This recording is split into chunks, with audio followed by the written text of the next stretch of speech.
Company বেঞ্চে সংযুক্ত আরব আমিরাতের কোম্পানি বেলহাসা ইঞ্জিনিয়ারিং অ্যান্ড কনস্ট্রাক্টিং এর পক্ষে একটি মামলা দায়ের করা হয় এবং সেই মামলাটি খারিজ করবার জন্য ওরিয়ন গ্রুপের এমডি জনাব ওবায়দুল করিম একটি আবেদন দাখিল করেন। যে আবেদনটি দাখিল করার সময়ে তিনি পলাতক আছেন এবং দণ্ডপ্রাপ্ত আছেন। একজন ফিউজিটিভ কখনো মামলা দায়ের করতে পারে না। উনি মিথ্যা জালিয়াতির আশ্রয় নিয়ে উনি এখানে এই এফিডেভিটটি করেছেন এবং ওকালতনামা দিয়েছেন, তার পক্ষে লয়ারকে নিযুক্ত করেছেন। এই দুইটি নির্দেশনা এখানে দিয়েছে। বাদীপক্ষ প্রমাণ দিয়েছেন যে আদালতে তিনি যে নাগরিকত্ব দেখিয়েছেন, এখানে বলেছেন বাংলাদেশি নাগরিক। তো বাংলাদেশি নাগরিক কোনো দণ্ডপ্রাপ্ত নাগরিক, তিনি কোনো ধরনের আইনে আশ্রয় নিতে পারেন না। তিনি বাংলাদেশ থেকে পলাতক ছিলেন। পরবর্তীতে যেহেতু পলাতক দণ্ডপ্রাপ্ত বাংলাদেশে আসতে পারেন না, তখন তিনি আলবেনিয়ার পাসপোর্ট দিয়ে বাংলাদেশে এসেছেন। পরবর্তীতে আলবেনিয়ার নাগরিকত্ব নিয়েছেন আগে, এরপরে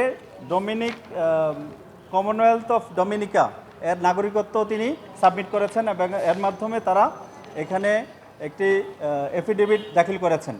আদালত সব কিছু প্রমাণ দেখে পরে পর্যবেক্ষণ দিয়েছেন যে কোনো ফিউজিটিভের পক্ষে, দণ্ডপ্রাপ্ত আসামির পক্ষে আদালতের সামনে প্রক্রিয়ার মাধ্যমে না এসে পলাতক অবস্থায় কোনো এফিডেভিট করতে পারেন না, আইনের আশ্রয় লাভ করতে পারেন না, কোনো আইনজীবী নিয়োগ করতে পারেন না। এবং পরবর্তীতে আইনজীবীদেরকেও বলেছেন কোনো আইনজীবী এই ধরনের দণ্ডপ্রাপ্ত আসামির পক্ষে এখানে আদালতে উপস্থিত হওয়া সমীচীন নয়। এই দুইটি পর্যবেক্ষণ দিয়েছেন।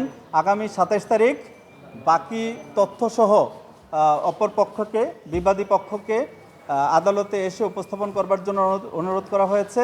আগামী 27 তারিখ পর্যন্ত মামলাটি মুলতবি আছে।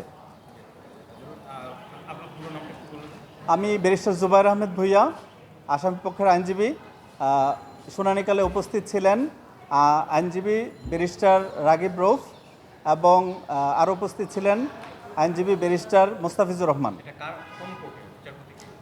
এটা বিচারপতি আহমেদ সোহেল, মিস্টার জাস্টিস আহমেদ সোহেল সাহেবের কোর্টে বিজয় 71-এর 31 নম্বর কোর্টে মামলাটি শুনানি হয়।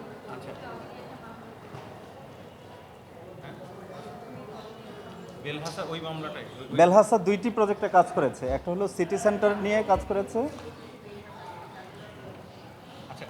বেলহাসে কোনো ওরিয়ন গ্রুপ জালিয়াতি করেছে এবং এখানে আরও অভিযোগ প্রমাণ দেওয়া হয় যে সে এই আলবেনিয়ার পাসপোর্ট ব্যবহার করে বাংলাদেশ থেকে টাকা পাচার করেছে এবং দুবাইতে 2টা কোম্পানি রেজিস্টার করেছে এবং একটি হোটেল ক্রয় করেছে। এই ধরনের এই সমস্ত প্রমাণ আদালতে উপস্থাপন করা হয়েছে। বেলহাসা এই মামলাটা কেন তারা করছিল ওইটা একটু আমাদেরকে মনে করায়।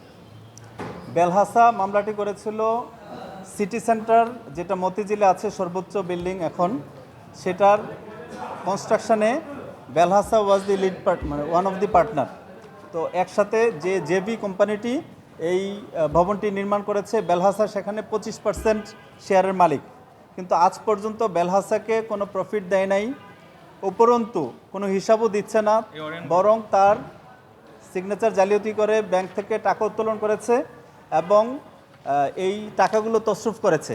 এখন পর্যন্ত সেই সিটি সেন্টারের কোনো আয়, ব্যয়, ভাড়া, বিক্রি এর কোনো হিসাব বেলহাসাকে দেয়নি এবং বেলহাসাকে বাংলাদেশে আসারও সুযোগ দেয়নি। বিভিন্নভাবে মামলা এবং হয়রানির মাধ্যমে, আইনশৃঙ্খলা বাহিনীর মাধ্যমে তাদেরকে হয়রানি করা হয়েছে এবং তারা এতদিন এই ধরনের কোনো আইনগত পদক্ষেপ নিতে পারে নাই হুমকি এবং ভয়ের কারণে। এই কারণে যেহেতু এখন হুমকি এবং ভয় নাই ওবায়দুল করিমের, এই কারণে এখন বেলহাসা তাদের যে ন্যায্য পাওনা আছে, ন্যায্য অধিকার আছে, আইনগত অধিকার আছে, সেগুলো বাস্তবায়ন করবার জন্য এখন আদালতে সামনে হাজির হয়েছে এবং আমরা আশা রাখছি যে আদালত বেলহাসার যে যৌক্তিক আইনগত অধিকার আছে সেগুলো ফিরিয়ে দিবে ইনশাল্লাহ। দুবাইয়ের কোম্পানি, জি, Burj al Khalifa city centre Bangladesh, city centre এবং আদেশ হয়েছে এই সিটি সেন্টারের যে